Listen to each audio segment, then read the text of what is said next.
Some sad news tonight right off the top. A 15-year-old Tuscaloosa County native, Will Roberts, has passed away. Will had battled a rare form of bone cancer and was in California undergoing treatment. His passing has brought the entire state together. WVUA 23's Sarah Murph spoke with many who knew and loved him. Sarah. Jabari, just months ago, 15-year-old Will Roberts was welcomed as an honorary member of the Shelton State family. Now, that same athletic department gathered to celebrate a life not defined by cancer, but by courage. At Shelton State, they'll remember him as an honorary Buccaneer. In Ralph, Alabama, they'll remember him as one of their own.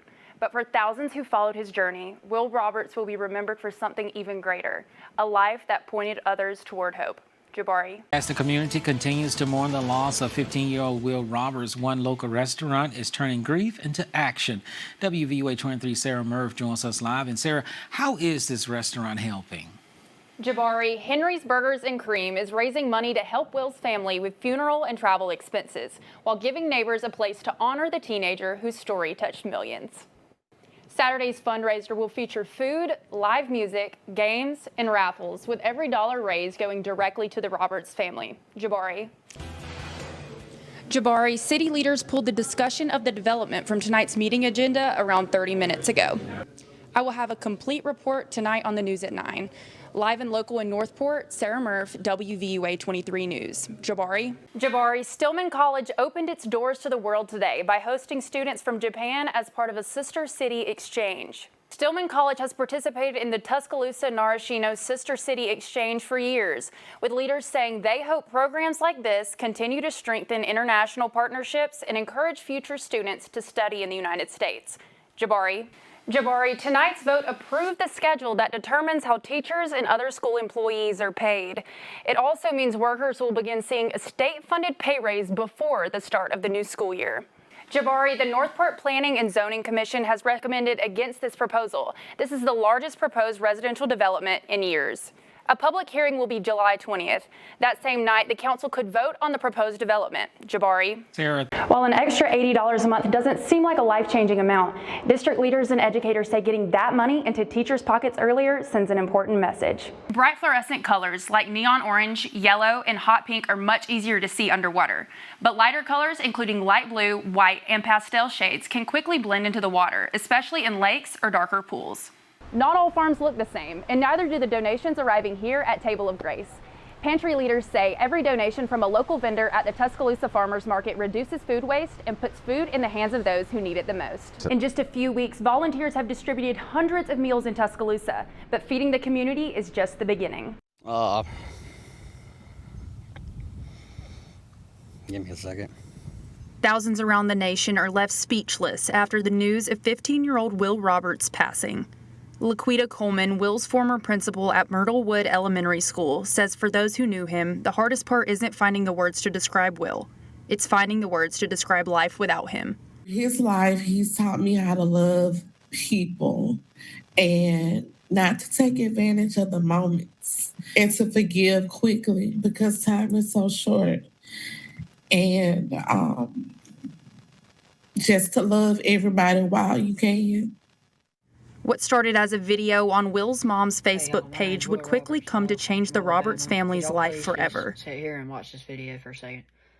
For the last year and a half, thousands followed Will's battle with osteosarcoma, a rare form of bone cancer.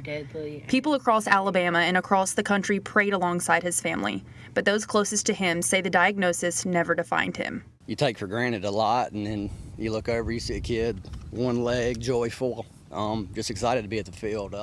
Earlier this year, Shelton State officially made Will an honorary Buccaneer for life.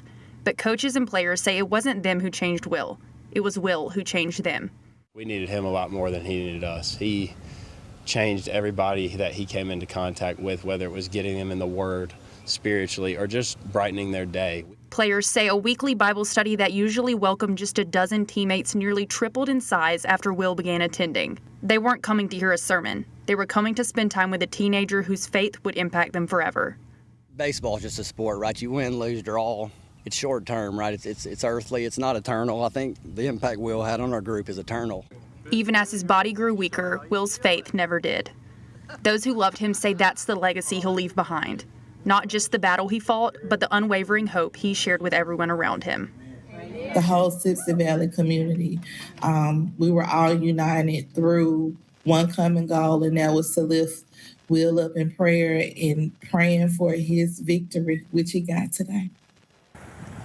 Just 20 minutes outside of Tuscaloosa, customers filled the parking lot at Henry's Burgers and Cream in Brookwood.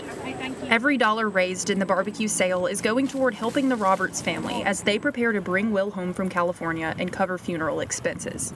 It's just a part of the community. You know, everybody wants to do everything they can to help the family as well. Me and him went to school since 5th grade and we were close. My mom owns this restaurant. We obviously all miss Will, and I feel like it would just be better for the community to be able to help him and do this for him and his family. Henry's owners have known the Roberts family for years. What started as selling a special Will Roberts burger quickly grew into a community-wide fundraiser to celebrate Will's life while helping ease the burden on his family. We want to support the Roberts family. I hate that he passed away, you know, but hey, they still need our support. For those who knew him personally, Will's impact stretched far beyond his years. How he lived his life, he brought me closer to God.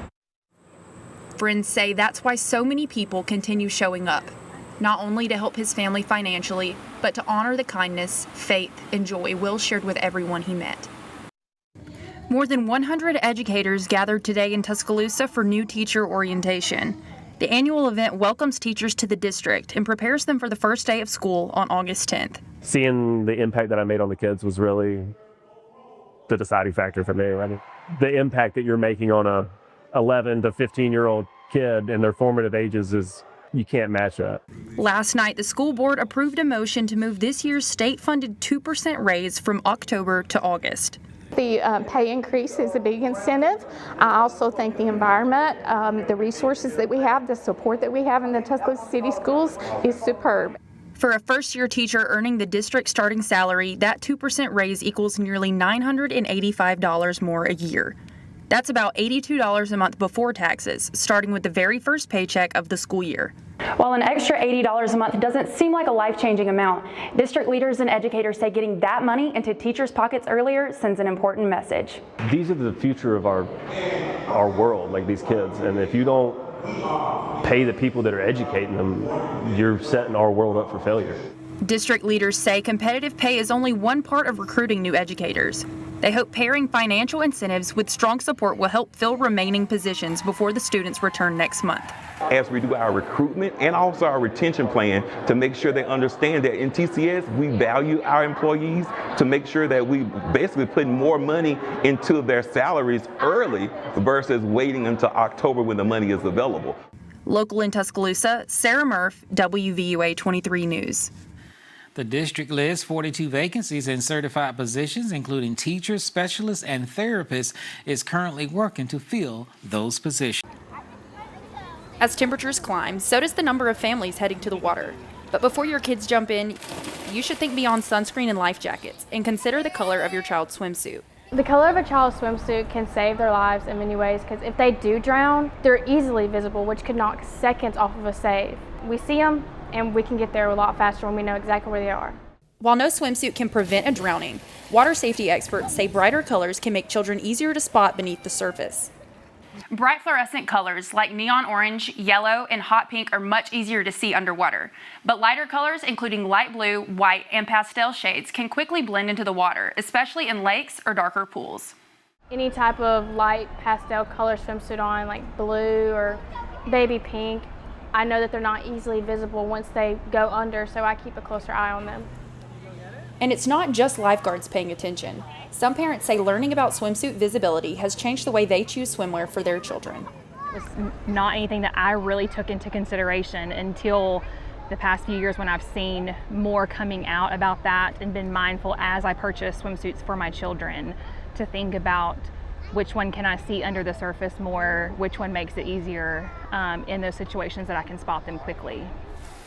So when shopping for children's swimwear, the best choice might be the brightest. Experts say this simple precaution can help make for a safer 4th of July. Local in Tuscaloosa, Sarah Murph, WVUA 23 News.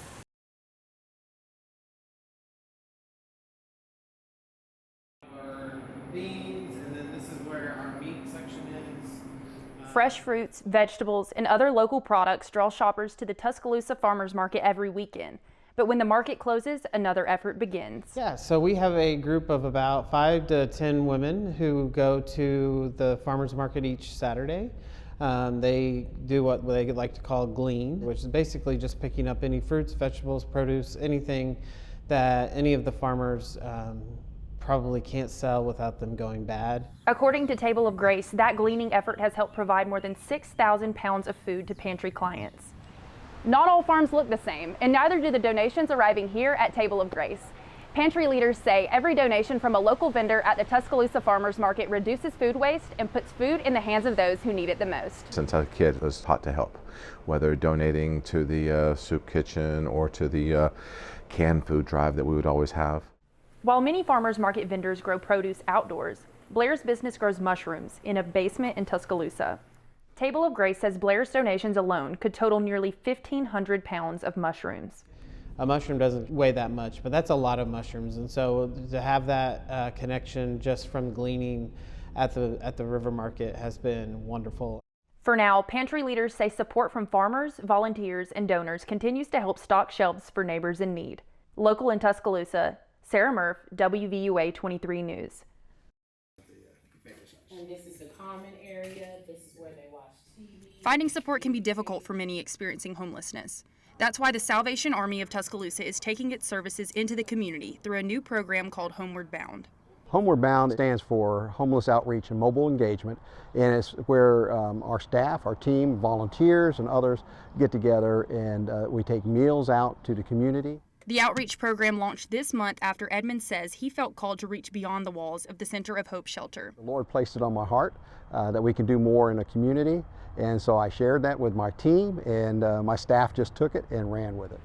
In just a few weeks, volunteers have distributed hundreds of meals in Tuscaloosa, but feeding the community is just the beginning. A lot of times people overlook the homeless community, and we just want them to know that they have the right to dignity, hope, and stability.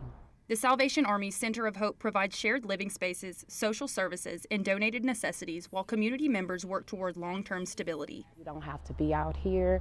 You can come to the Center of Hope, and we help them get back to stability and long-term success. Gray says some of the most meaningful moments come from simply spending time with the people they're serving. It's like the thank yous, it's the I didn't know, helping, the vulnerable community, connecting, building new relationships. As Homeward Bound continues to grow, organizers are asking the community to get involved through volunteering, donations, and partnerships. I feel like our community is only as strong as the people that is in it. Local in Tuscaloosa, Sarah Murph, WVUA 23 News. The Tuscaloosa Narashino Sister City Exchange is the organization introducing Japanese students to American college life and Southern hospitality. It's my first time to visit America, and it's my also first time to go to another country, so everything is really fun for me. From sitting in on classes to eating meals on campus, organizers say the experience helps students broaden their perspectives while introducing them to life at a historically Black college. The end goal is to make sure that we have students from every point of the nation, and I know Stillman can do it. The exchange also gives students the opportunity to compare higher education systems in the United States and Japan. Teachers say seeing those differences firsthand helps students better understand opportunities beyond their own classrooms. In Japan, when they major something, for example, law or medical or anything, they can only choose one. But in the States, they can choose double major. Williams says the learning goes both ways, with the visit helping Stillman staff better understand the perspectives and experiences of students from around the world. As much as we want them to learn from us, and we know they will, I learned just as much from our Japanese exchange students. So that was the feeling of, I'm going to be able to expand more knowledge as a recruitment counselor here to be able to not only just recruit within Alabama, within the nation, but worldwide. The students will continue exploring Tuscaloosa during their visit before returning to Japan, taking with them new friendships, cultural experiences, and a deeper understanding of college life in the United States. It's called the Town at North Lake, and it's been discussed for several years. If approved, this will be the city's largest development in years, bringing 441 homes, parks, walking trails, a swimming pool, neighborhood businesses, and more than 60 acres of open space. But before construction can move forward, the project needs City Council approval. The Northport Planning and Zoning Commission recommended denying the proposal last month, and 2 weeks ago, city leaders said there were concerns. There were several issues that came up during the meeting. Some of those were concerns over sewer availability, amenities in the first phase of the development, and then like some material standards that were being proposed in the development itself. Tonight, the City Council heard the first reading of the Special District Plan. This is for the Towns at North Lake, a development with plans of featuring 441 homes located north of Hamnertown Road and east of Highway 69. The developer argues that the development is consistent with the city's long-term plan, while the planning staff identified several concerns with the proposal. There were several issues that came up during the meeting. Some of those were concerns over sewer availability, amenities in the first phase of the development. The plan includes a 2% state-funded raise for all employees, along with increased pay for substitutes, summer learning staff, and coaches. District leaders say the changes are meant to help recruit and retain employees as schools continue competing for qualified workers. Thankfully, our state provided a 2% pay raise this year for all educators. What our board did tonight, though, is to approve it early. So our employees of the Tuscaloosa schools will get that 2% pay raise in August as opposed to waiting until October.